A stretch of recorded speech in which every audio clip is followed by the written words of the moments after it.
Opinião. Júlio Redel e Osmar Campreguer analisam os principais acontecimentos da política no Brasil e no mundo. Está no ar. Política com Pimenta. Voltamos, são 7 horas mais 31 minutos, 7h31. Hora certa por aqui, sempre no oferecimento de Lojas Hart, desde 1921, sempre presente. Nós vamos ao ar todos os dias no oferecimento do Supermercado Chit, seu amigo perto de você. Nós estamos aí já com o nosso quadro Política com Pimenta, nossos debatedores, comentaristas estão já apostos para começarmos o nosso quadro bissemanal. Hoje é terça-feira, toda terça e quinta-feira, um encontro aqui de Osmar Bento Campreguer, Júlio Henrique Redel, trazendo para a gente aí os principais acontecimentos da política nacional com os seus comentários. Muito bom dia, Osmar Bento Campreguer, seja bem-vindo. Bom dia, Odair, bom dia, Júlio, bom dia, nossa equipe, nossos ouvintes e nossa assistência também. Muito bem, Júlio, um abraço para você, seja bem-vindo, bom dia. Bom dia, Odair, Osmar, Aldori, equipe da rádio e a todos os nossos ouvintes que nos acompanham aí pela rádio, pelo YouTube, pelo aplicativo, não tem desculpa de não acompanhar. É verdade. Vamos lá. Tem formas e formas aí de acompanhar o Política com Pimenta e toda a programação aqui da Rádio Cultura de Timbó. Muito bem, vamos começar então nosso Política com Pimenta de hoje com o primeiro fato político e que vai merecer aí os comentários do Júlio e também do Osmar Campreguer. O deputado diz que Lula ofereceu 60 milhões de reais para parlamentares esvaziarem a CPMI, aquela comissão parlamentar mista de inquérito a respeito dos atos aí de 8 de janeiro. Olha, será que o Lula ofereceria 60 milhões de reais para esvaziar uma CPI? Qual seria o motivo? E logo o Lula oferecendo propina aí para os deputados, isso não é uma coisa comum, né, Júlio? Não, mas depende de quem divulga a mensagem, de quem divulga aí as condições. Segundo o deputado Biratã, que levantou essa questão, do PL do Rio Grande do Sul, ele disse que vai investigar e buscar os responsáveis. Mas da onde que vem esse dinheiro? Na verdade, esse dinheiro ele deve vir lá do orçamento secreto. Quer dizer, orçamento secreto quando era o governo anterior. Agora são as chamadas emendas do relator. Que nada mais é do que aquele dinheiro que quando você era da comissão, era do orçamento do ano passado, isso já meio que estava destinado. Os novos não têm direito a esse dinheiro, a essa verba. Mas abriria-se uma exceção. Ou seja, agora, se você estiver na listinha dos deputados e senadores que são a favor, automaticamente você não ganharia esse dinheiro. Dessa lista, alguns já fugiram para a moita. Já teve aí deputados e senadores que andaram correndo. Mas ainda teria assinaturas suficientes para abrir esse processo da CPMI. Agora, no fundo, realmente, isso é o quê? É uma chantagem. Isso é compra de votos. Aquela velha situação, o centrão não se vende, ele se aluga. E aí tem muitas pressões ali justamente para que isso aconteça. Infelizmente, não é de agora, o próprio Arthur Lira, o presidente da Câmara, em entrevista ontem, ele colocou que o governo Lula vai ter dificuldades de aprovar justamente os projetos que ele tem. Tem aí alguns projetos justamente para a parte de reforma tributária, reformas econômicas, que o Arthur Lira já disse que vai enfrentar dificuldades. Então, essa da CPMI é uma delas. Ou seja, para conseguir fazer alguma coisa, e infelizmente esse governo, a notícia de mudanças não são positivas, acaba prejudicando. Então, essa argumentação e essa compra e essa negociata vão acontecer muitas vezes. Infelizmente, é complicado.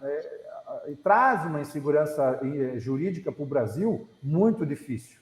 Agora, principalmente com o que está se falando da reforma tributária, que visava aí ter regras específicas, regras simples, únicas, e o governo cria aí a reoneração novamente dos combustíveis, cria novos impostos agora para os softwares, para jogos, agora quer criar uma lei aí para colocar imposto aos produtos que agridem o meio ambiente, então começando a enfiar essa questão ambiental nisso também. Então, assim, tá difícil, não tem nada claro. Falta imposto, precisa de imposto, falta de dinheiro, mas está sobrando dinheiro para outras coisas.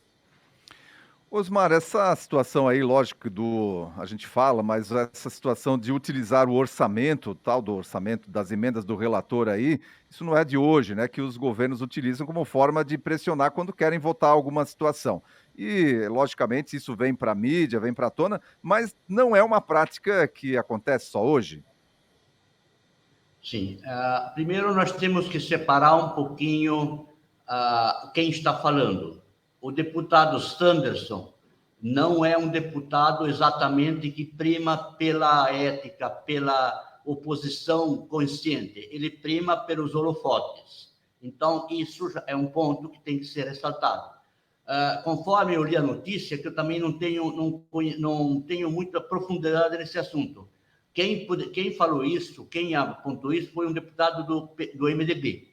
Mas eu quero lembrar que o orçamento secreto ele já existe, essas emendas, essa verba já está lá. A notícia que eu li que o que queria acontecer é que, na verdade, o governo não iria soltar, quem mantivesse o nome na CPI não iria receber o valor das emendas secretas. Essa era a notícia que eu vi ontem. Agora inverteu dizendo que vai ser de outra forma. Eu acho que esse orçamento secreto, de fato, ele é uma excrescência que traz muitas nuvens negras, vamos dizer assim, sobre o problema. É zero transparência e é muito mais são emendas para os deputados abastecerem a base deles do que propriamente em benefício das comunidades e do orçamento e do Brasil em geral. Então, eu acho isso ruim, né? Eu acho isso que não deveria acontecer, mas o governo tem que ter as formas de pressão. Eu vou dizer mais. Quem, de fato, está do lado do governo, deveria votar do lado do governo agora e sempre, porque, afinal de contas, se ele está num time que ele joga para um time, ele tem que jogar para aquele time. Mas os deputados, na verdade, são 513 partidos, porque cada um só puxa para o seu lado, independente da roupagem, que é o partido que está vestindo. E isso acontece, e aí a cada votação, né? Quando começa essa situação aí de liberação de orçamento, praticamente não existe partido, existe 513 deputados individuais que tentam tirar algum proveito, lícito ou não, mas tentam tirar proveito. Muito bem, vamos para o nosso segundo tema, debate do dia de hoje, que é o seguinte. Nós tivemos aí uma situação envolvendo o ministro das Comunicações, o Juscelino Filho. Ele se envolveu em uma série de situações já no início do seu mandato aí, né, como ministro das Comunicações. E ontem ele teve uma audiência com o Lula, mas quem diria, né? O Lula passou a mão na cabeça do rapaz, disse, olha, da próxima vez, né? Não sei, eu fico imaginando como é que foi a conversa lá. Olha, da próxima vez, vê se tu não, né, não deixa rastro, o pessoal não te pegar, faz bem feito, né? Aprende, fica aí, faz uma escola com a gente por aí. Não sei se foi esse o teor da conversa, Júlio, mas o fato é que ele permanece no poder.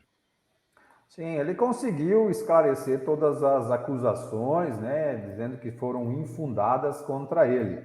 Né? Então, são situações que a gente já começa a perceber o perfil dos ministros do Lula. Não é o primeiro, e se fosse na época do governo anterior, com certeza já tinha caído. Infelizmente, aí o que acontece? Né? O Juscelino Filho é a indicação do União Brasil. União Brasil hoje está com 3 ministros dentro do governo Lula, é a terceira maior bancada do Congresso. Claro que nem todos eles são do lado do governo. Temos, por exemplo, o ex-juiz, senador Sérgio Moro, do Paraná, que é do União Brasil também, e que nunca vai, né? Quer dizer, nunca é demais também, né? Mas eu acredito que não vai estar do lado do governo atual por um bom tempo. Então, são situações que demonstram aquilo que meu colega anterior colocou, que existe sim a pessoalidade dentro de cada parlamentar. Aqueles que votam pela consciência e aqueles que vão acabar votando pelo interesse. Então, assim, há sim um interesse muito grande do governo e ele precisa manter a sua articulação política, né? Porque o governo anterior, ele não sabia fazer isso, essa articulação política. O Lula soube fazer muito bem, são 37 ministérios, conseguiu colocar praticamente todo mundo lá dentro, só que agora gerir isso está um pouquinho complicado, né? Imagina a saia justa que ele ficou agora com justamente o Juscelino Filho. Né? Será que eu tiro? Será que não tiro? Qual que vai ser a maior dor de cabeça? A maior dor de cabeça é se eu tirasse ele, porque daí ia gerar um conflito com o União Brasil, que é a terceira maior bancada do Congresso. Agora, se eu deixar ele, eu só tenho que convencer a mídia. E a mídia tradicional, ela é minha, né? Então, basicamente, isso o Lula deve ter pensado. Então, infelizmente, são situações que a gente vai convivendo e é bom que a população esteja atenta, né? Infelizmente é o que resta, não tem muito o que a gente dizer, não. Tudo bem, Osmar, o governo precisa ter as suas ferramentas, né, para trabalhar com o Congresso, mas os partidos também têm, né, o fator pressão aí, foi certamente isso que fez aí com que o Juscelino permaneça, pelo menos por enquanto, aí no poder. Bom, eu quero fazer aqui uma defesa da mídia. Se você for procurar na mídia, você vai encontrar todas essas notícias ali. Você pode ir na mídia tradicional, que a mídia tradicional é que dá as notícias com credibilidade. Você pode procurar em todos os jornais, hoje o jornal nem existe mais, mas a mídia em geral, você vai ver essas notícias. É a questão que você quer ver, a notícia ou o comentário de alguns casos. Voltando ao caso do Juscelino, eu acho que ali mostra como o nosso governo é obrigado a reunir um baralho de gatos. Bota todos os bichos num saco só e lá eles ficam se degradando. Eu penso o seguinte, eu acho que, pela lógica minha, sentado aqui na minha cadeira, demitiria o ministro logo. Mas o presidente, e a outra ministra também tem problema, mas o presidente vai usar esse episódio para enfraquecer a União Brasil. E, de certa forma, o ministro é aquela linha condutora, aquela corda que amarra o partido que mantém os outros componentes do partido dentro do saco. Se ele romper essa corda, abre todos os outros ministros saem.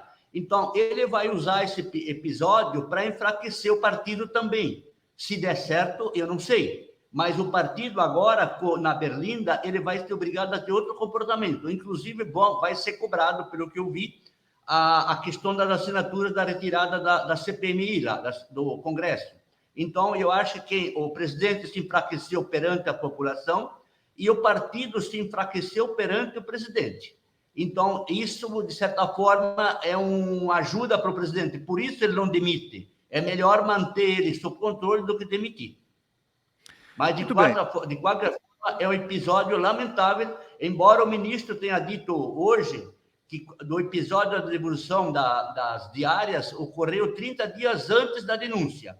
Mas eu acho que o ministro deveria saber o que é lícito e o que não é. É o mínimo que ele deveria saber.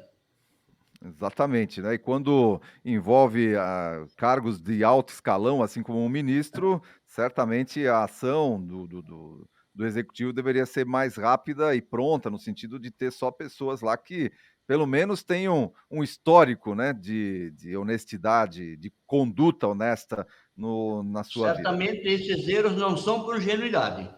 Exatamente. Muito bem, olha, vamos para o nosso terceiro tema de hoje, o terceiro e último tema. Eu quero entrar num tema que é bastante polêmico e que é essa questão de cotas, né, que as nossas universidades estão trabalhando. E uma situação é agora cotas para transexuais. O desembargador Roger Raup Rios, do Tribunal Regional Federal da 4ª Região, o TRF4, restabeleceu um processo seletivo exclusivo para pessoas trans na Universidade Federal do Rio Grande do Sul, na última sexta-feira. Há alguns dias, um juiz de primeira instância concedeu uma liminar barrando o processo por considerá-lo preconceituoso. O pedido fora feito por um grupo de advogados que sustentou que o vestibular discriminava outras pessoas, mas aí a Advocacia Geral da União entrou com um recurso e acabou bloqueando essa decisão de primeira instância. Eu só quero um comentário de vocês a respeito dessa situação de cotas, né? Especialmente aqui um processo seletivo que estava privilegiando apenas transexuais. Quando se beneficia apenas um lado da história, uma classe, um grupo, você ali não está gerando, será mais preconceito ainda, Osmar? Bom, eu pessoalmente sou contra esse tipo de cota, porque uma pessoa trans, ela não tem capacidade ela é plenamente capaz. Então, ela não tem alguma limitação ou alguma, ela tem o mesmo direito, as mesmas oportunidades que outros segmentos sociais têm. As cotas dos negros, eu até acho que restabelece uma certa justiça social. Mas a cota para trans, e depois tem mais. O que para mim é mais importante é que não tem uma previsão legal nesse sentido. Se tivesse um julgamento ou algo na Constituição, ou algum precedente do Supremo que indicasse isso, mas hoje não existe. Então, eu acho que é uma iniciativa individual desse reitor, e isso não pode prevalecer. Na minha opinião, isso não é correto. Porque tem outros segmentos que poderiam, daqui a pouco nós vamos ter os segmentos baixinhos, então daqui a pouco nós estamos fracionados em classes sociais e todo mundo com as cotas. Eu acho que isso é uma coisa que não deveria existir, nada por preconceito, mas porque eu acho que todos têm oportunidade igual. Trans e héteros têm a mesma possibilidade, podem obter o mesmo conhecimento. E eu acho que essa é uma forma que não deve prevalecer, porque não tem previsão legal, principalmente. O Júlio, no seu parecer, na sua visão, nessa questão das cotas aí, isso é positivo, é negativo, ajuda, atrapalha? Qual é a sua visão? Olha, eu acho que atrapalha e muito, né? Justamente quando a gente busca criar aí um senso social comum. Infelizmente, esse fracionamento, essa condição de cota, né, mesmo que seja racial ou não, que eu acho que realmente está na hora de acabar e ser unificado, você acaba perdendo a condição de meritocracia, perdendo a lei do esforço, a lei da competência, a lei de valorizar. E aí fica uma pergunta, como é que vai ser essa prova?